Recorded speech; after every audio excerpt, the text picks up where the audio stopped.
सांगली शहरामध्ये गुंतवणुकीचा विचार करताय? कमर्शियल लोकेशन हवं आहे?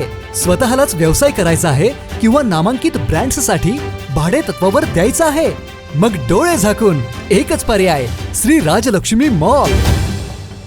सांगली जिल्ह्यातील नामांकित, अनुभवी व सुप्रसिद्ध श्री राजलक्ष्मी ग्रुप यांचे श्री राजलक्ष्मी मॉल. एकाच छताखाली branded showrooms, restaurant, gym, food court, multiplex theatre, club house, game zone. नुसता मॉलच नाही तर लवकरच सांगलीमधील multi branded entertainment centre. Shri Rajlakshmi mall मध्ये आपली गुंतवणूक करा आणि मिळवा प्रचंड परतावा आणि प्रचंड फायदा. श्री राजलक्ष्मी ग्रुप आता पुण्यामध्ये देखील अनेक गुंतवणुकींचे पर्याय उपलब्ध. नमस्कार, प्राईम न्यूजमध्ये आपलं सर्वांचे स्वागत. ज्या देशाची तरुण पिढी शिकते तो देश बलवान, सशक्त बनतो आणि अशा देशाचे भविष्य घडवणारे शिक्षक समाजात शेवटपर्यंत लोकप्रिय राहतात. त्यांना समाजात मान, सन्मान, इज्जत सर्व काही मिळतं. कुर्ली गावच्या जाधव सरांना हाच सन्मान आज समाजाने दिला. कृष्णदेव विठोबा जाधव उर्फ जाधव सर आज 75 वर्षांचे झाले आणि आजच त्यांच्या लग्नाला 50 वर्षे पूर्ण झाली. हा दुर्मिळ योग मोठ्या धूमधडाक्यात शिवसागर मंगल कार्यालयात साजरा झाला. 1 जून 1951 साली जन्मलेल्या जाधव सरांचे वडील लहानपणीच वारल्याने आईनेच त्यांचा सांभाळ केला. कुर्ली ते विटा डोक्यावरून दूध नेऊन विट्यात विकत त्या आईने मुलांना चांगले संस्कार दिले.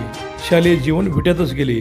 प्राथमिक शिक्षण कुर्लीत झालेल्या जाधव सरांचे विटा हायस्कूल व बळवंत कॉलेजमध्ये उर्वरित शिक्षण झाले.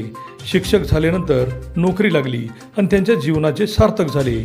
पनवेल येथे 1 वर्ष नोकरी केल्यावर रत्नागिरी जिल्ह्यातील पालशेत येथे 1 वर्ष, वेंगुर्ला येथे 1 वर्ष, कौलापूर येथे 4 वर्ष, म्हाळुणे येथे 4 वर्ष आणि पारे येथे 14 वर्षे नोकरी केली. त्यानंतर सुपरवायझर म्हणून त्यांनी परत पनवेल, हिंगणगाव बुद्रुक व विटा हायस्कूल येथे अशी तब्बल 31 वर्षे नोकरी केली. विट्यातील मोपरे गुरुजींचे ते जावई आहेत.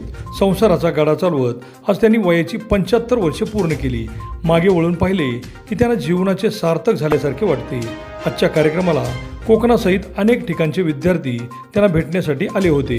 अतिशय प्रामाणिक, शांत व सरळ स्वभावामुळे ते सर्वत्र परिचित होते. हजारो लोकांना जेवणाचा स्वाद भरवत त्यांनी अतिशय जंगी स्वरूपात अमृत महोत्सव साजरा केला.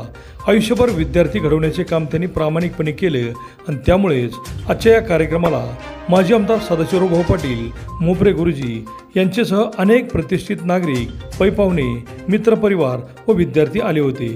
जीवनात येऊन एखादं पुण्यकर्म करावं असं प्रत्येकालाच वाटतं आणि तेच काम जाधव सरांनी आयुष्यभर केलं. त्यामुळेच आजही ते हसतमुखपणे, आनंदी मनाने संसारात रम्मान झालेले पाहायला मिळतात. अभिजित शिंदे, प्राईम न्यूज, विटा.